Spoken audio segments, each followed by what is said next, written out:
Hello everyone, welcome back to my channel. It's Megan. Today we are going to be making Lúnasa herbal bread. This is the perfect addition to any Lúnasa or Lúnasa or Lammas celebration, and it's very simple to make. I'm going to walk you through it today. You can get the instructions for this recipe down in the description below, or you can head over to my website using the link in the description. The first thing that we need to do to make this bread is to proof the yeast. So here I used about 2 1/4 cups of warm water. It's going to be about 110 to 115 degrees Fahrenheit. Then you put in 1 packet of active dry yeast, which is about 1/4 ounce. And then you add 1/2 teaspoon of sugar and give it a little bit of a mix. We're going to set that aside while we mix together our dry ingredients and let our yeast proof. If you've never proofed yeast before, that's okay. You just want to set it aside and let it bubble and do its own thing. In a separate bowl here, we're going to mix together our dry ingredients. This is going to be 3 tablespoons of sugar, 1 tablespoon of salt, and 3 cups of flour.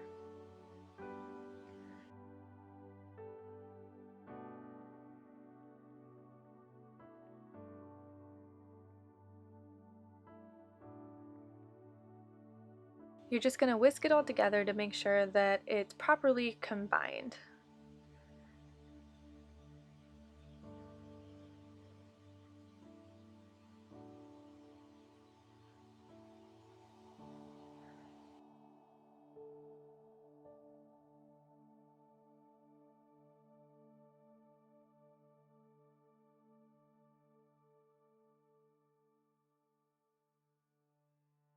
I'm also going to add in some herbs. You can use whatever combination of herbs that you'd like.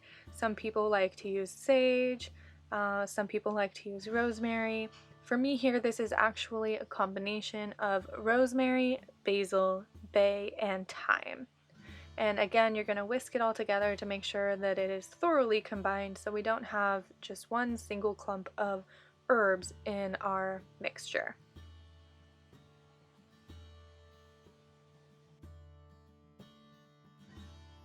Now that our yeast is properly proofing, you see the cute little bubbles forming there on the top, we're going to add in our other wet ingredients to our yeast mixture. So the other wet ingredient is 2 tablespoons of some sort of oil. I used canola oil here, and I added it in 1/2 tablespoon at a time. Obviously it's not going to combine because it's oil and water, but you're going to add all of the wet ingredients together and give it a little bit of a mix.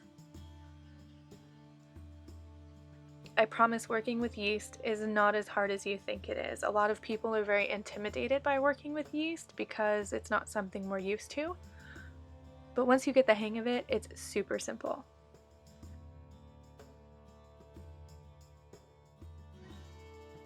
The next thing that we're going to do here is pour our wet ingredients in with our dry ingredients. So this is going to be our yeast mixture in with our flour mixture.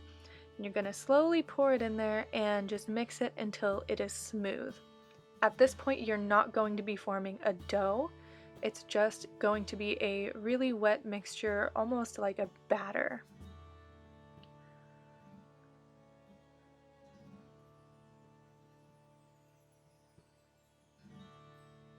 And just keep going until it's smooth. Make sure you're scraping the sides so you don't have any clumps of flour left over, so that we can make sure that everything is mixed together very well.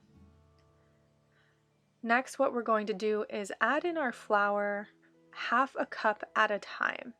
So the specific recipe that I have here calls for a total of 6 1/4 to 6 3/4 cups of flour. I don't think I used quite that much, but just mix in extra flour about 1/2 cup at a time until you get a soft dough formed in your bowl.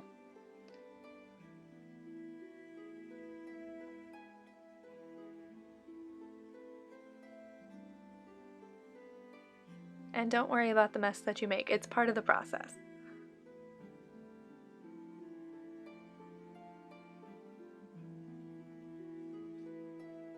Now, I probably could have added another cup of flour here to the bowl before I laid my dough out onto a floured surface, but oh well, you live and you learn, right?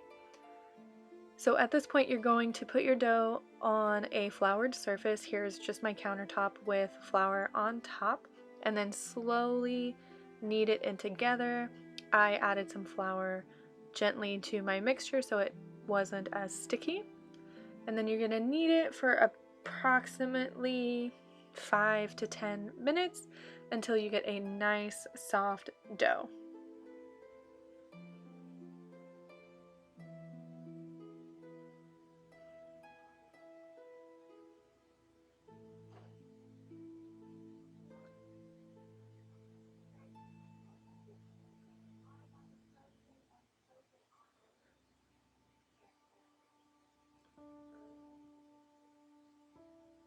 All right, we have our dough mixture ready here, and at this point it just looks absolutely delicious.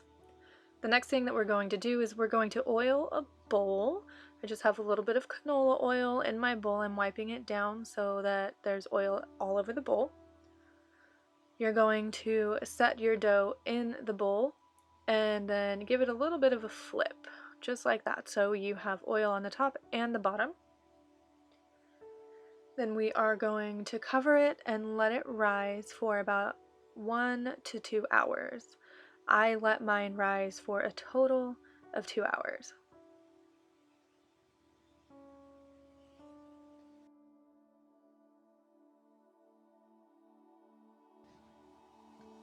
Alright, let's see what it looks like after the first rise. It should have doubled in size by now, and this looks pretty good. It's amazing to me what some yeast will do with some flour. The next thing you're going to do is you're going to punch down the dough, and then we're going to turn it back onto a lightly floured surface. At this point, if you're making more than one loaf, you can divide your dough into halves or quarters or however you want to divide it. I'm just going to be making a big roll of bread, but this recipe you can divide it in half to make 2 loaves in a loaf pan.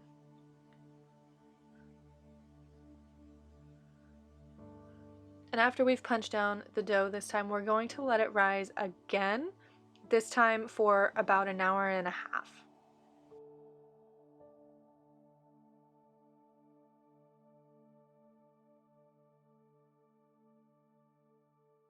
And I'm just going to pick it right up and put it in my cast iron. If you're using something else, you want to lightly grease the pan on the bottom.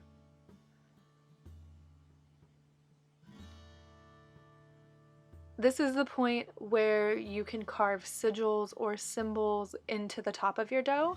I didn't do it for this particular bread, but that is something that I do enjoy doing.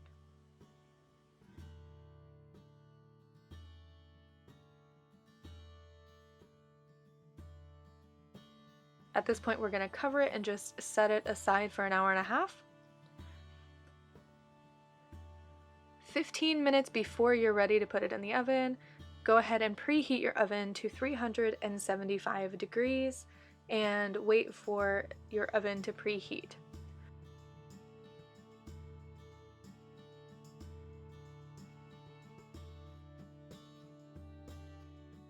Once it's preheated, you can uncover your dough and just put it right into the oven.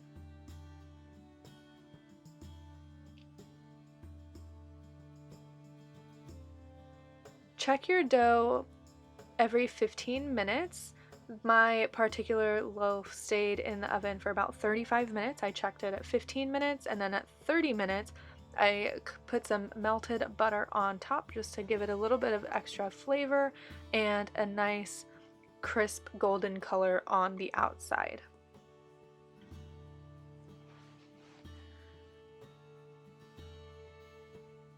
And now we're ready to take it out. It looks amazing. And you know, I was never one to bake bread. I was always afraid to bake bread. But the more I do it, the more comfortable I get with figuring out what works and what doesn't.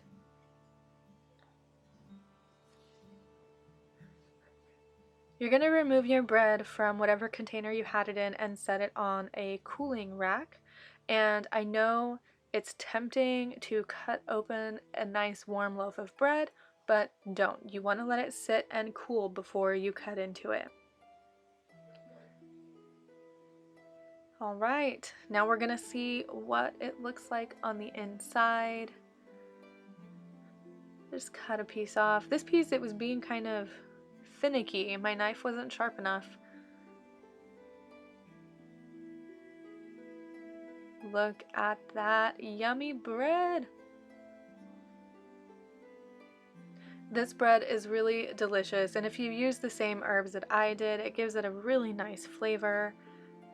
But again, feel free to use whatever herbs you want to make it your own.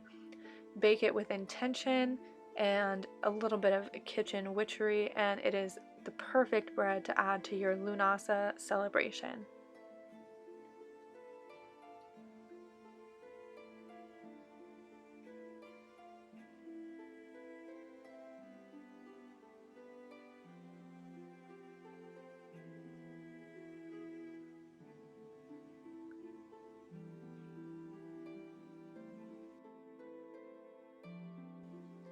Make sure that you check the description box below to get this recipe for yourself. It is a recipe that I found on Google, but it's got my own additions, and I did change a few things up. So the recipe will be in the description box below and at my website at roundthecauldron.com.